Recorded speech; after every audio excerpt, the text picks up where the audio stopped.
got low T, got low testosterone men, talking about you in this particular case. So if you're like, man, I need to get some testosterone because I ain't feeling good and my energy is low, and you happen to go get a morning testosterone level and it is low. Well, one thing you got to keep in mind is you got to have proper context to interpret that lab result, right? So if you've been carb starving, not eating enough, not working out, that's going to be low. If you have a lot of unhealthy weight, a lot of adipose tissue, it's going to be low. Now, look, I'm all for treating low testosterone, and I've changed my practice recently, in my opinion, on it. I think there's a role for it. But I always try to teach my patients first, let's fix some other more common reasons why your energy is low.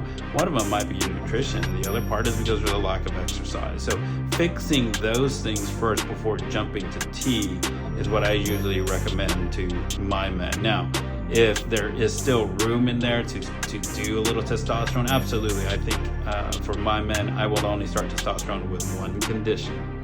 Because testosterone makes you grow tissue and so forth, it's like I recommend insulin to my diabetics. I usually don't. I will do testosterone in my men who have a low normal testosterone if they plan to lift weights, because we can accelerate muscle growth.